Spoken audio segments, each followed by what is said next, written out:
I've had a chance to talk with this gentleman before, and it's true, he is a nice guy, unless he's changed now that he's won an Emmy. Congratulations, Mr. Leno. Thank you. I've been drinking pretty heavy. Shut up, kid. I got the Emmy. Hell, everybody. He hasn't. No, I'm doing fine. Hasn't changed a bit. That's right. Actually, that Emmy would be, kind of a nice hood ornament, I suppose, for that new Duesenberger you got. Not a bad idea. Yeah, something else to dust. Yeah, that was kind of fun, so. Were you excited about that? Certainly you had to be, huh? Yeah, I was very excited about it. I mean, I'm not a great award guy. You know, there's so many of these award shows, you know, it's the Happy Time Lemonade People's Choice, you know. And you kind of go, but the Emmy, like the Oscar, the two that other people in the business vote for. I mean, you can't kind of lobby for it like you can some other awards. So, yeah, I was very excited. I was thrilled to win it.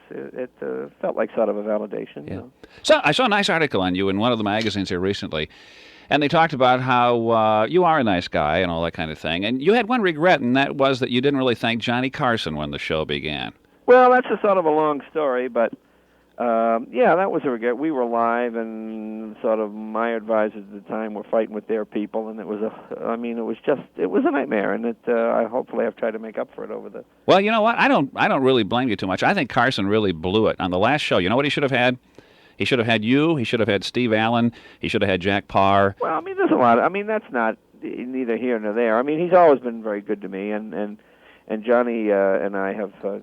Talked socially since then, and it's fine. I mean, it's not a problem. He's a classy guy. It's just, you know, it's such a long story, and there's so much water under the bridge. But if you kind of read that, there's that Late Shift book, and there's a few other articles. I mean, it's like a 45-minute story. But it would have been a good show with all you guys on, I think.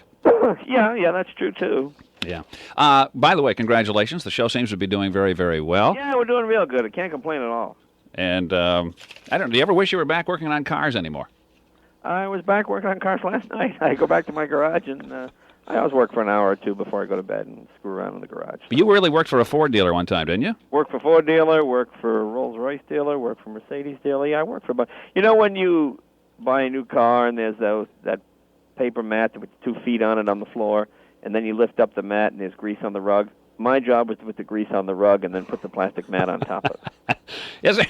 In all seriousness, isn't there a different side of the brain that you're using when you're working on cars? I mean, you can't really think funny when you're working on machinery. You might get burnt, you might get hurt, you might injure yourself, huh? Well, actually, I have burnt myself and gotten injured and whatever, so your theory is probably correct. You are a guy who's traveled around. Actually, the road to the Tonight Show was really kind of a long one for you, and I think I heard you talk about this once before. Maybe we talked about it the last time we visited when you came to the Assembly Hall, which is where you're going to be again, by the way. Right. On the 23rd of September. But the road was, you figured you're going to have to go on the road to make a name for yourself because it was very difficult just to get into the Hollywood scene. Am I right about that? Yeah, that's pretty much true. I mean, there are two ways to do it, you know. In the old days, I think, by old days, I mean vaudeville and all that kind of stuff, you played every town there was, and then you went to Hollywood and got in the movies. Now, people tend to come right to Hollywood. They get 5 or 10 minutes worth of comedy. They go on a show like The Tonight Show. They score big. Then they go out on the road, and they don't have an hour and a half to back up. They only have the 10 or 15 minutes that they did on the show. And I've seen that happen with performers. I go down to the Improv or one of the comedy clubs, and I'll see a new performer, and go, boy, they're real funny. And I'll say, do you have 5 or 6 shots? And they go, no, I just have this one. And I say, well, why don't you come back when you have 5 or 6? And they're so anxious. Oh, no, I want to do it. So they come on, and they score big, and then somebody hires them for big money, and they fall on their face. Not because they're not good. It's just because they don't have the experience. You know, to me, if you get somebody that's not very good and you don't pay them very much money, well, nobody loses a whole lot. You know what I mean? You know, nobody minds. You go, well, he wasn't very good, but it didn't cost us much. Yeah, we'll have him back. Yeah. And you sort of learn your craft that way, you know, by traveling around the United States and playing every town in the world. The funniest thing I find is I get letters from people that go, I know you're from Wichita because I saw you there once like 12 years ago. And I go, I'm not from Wichita. I'm from Boston, you know. But because you've sort of played every town and been on AM Philadelphia, AM New York, AM Boston, Good Morning Tulsa, whatever it is, you know, people think, oh, that guy must be from here. He's on my local show. So you get sort of a bond with audiences as you travel around the country. Yeah. I know you've heard that a lot. I mean, I've tried to do some stand-up stuff, and I find out that... I heard it was very tragic. I got a number of calls, and they said, Jay, we're going to do an intervention. And I said, no, let him go.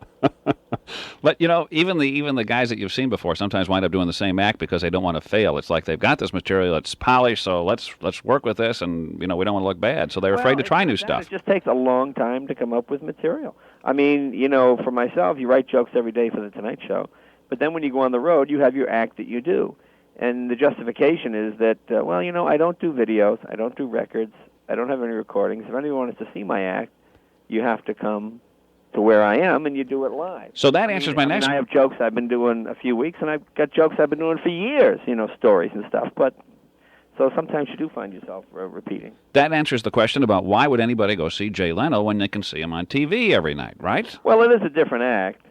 Mm-hmm. I mean, if you saw me recently in a club, it's probably very similar to what you just saw, but it's different from what you do on the Tonight Show because there you're doing quick one-liners based on today's headlines. When you do a nightclub act, you're doing stories that sometimes take 3 or 4 or 5 minutes to tell, and you can go off in different tangents and cover a lot of different areas. And it's just a different feel. It's not so bang, bang, bang, bang, bang, Yeah. You're coming up with some characters like Iron Jay. Yeah, those things seem to work good. I mean, it takes a while to learn how to do this job. You need to. Television is a visual medium. I didn't come from a broadcasting background. I came from a nightclub background where you did everything yourself. So consequently, it's like show and tell. When you're on TV, you've got to give people something visual to laugh at as well as the written joke. So people seem to like this, these Iron J characters and the Biondo thing and the Mr. Brain and a few of the others. So well, I think it's terrific. And to your credit, I mean, I saw you on the Tonight Show when you were hosting for Johnny, for instance, and everything was really in place. It was smooth, and then to start out with your own show, I mean, from scratch, the whole business changed when Johnny left. Scratch is the key word there. What is? Scratch is the key word. But it has come along, and you're very funny to look at. And well, thank you very much. I guess that's a compliment. Very funny to watch. I was just going to ask you, why do you do it? Do you crave going out? Do you? I know you used to travel all the time. We've heard you tell stories about how you used to throw your underwear away rather than wash it. It's a lot like you say to people, well, why do you go to a gym and work out every day? Isn't that exhausting? Well, yeah, but it's what you do. It makes you feel good. I mean, to me, the most fun part of the Tonight Show is really the monologue. But then you go, it's only 5 minutes at a time, or, 8, 9, 10 minutes most.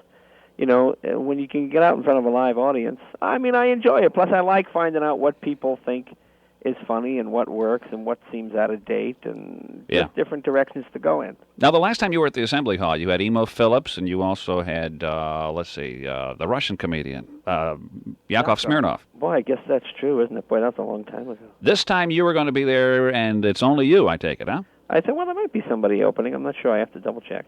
Okay. Well, that'll take a while to double-check, so we won't. I guess. When was I there? Let me see. You remember the show, I bet, don't you? Yeah. I'm trying to think of what year it was. Oh, it's about 88?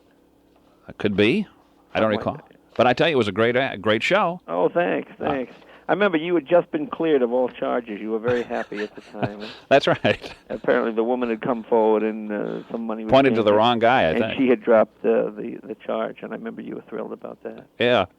Are there any guests that you wish you could get on the Tonight Show? Well, of course, Elvis is the one everybody shoots for, but these Kmart people, they won't even tell you what story's in.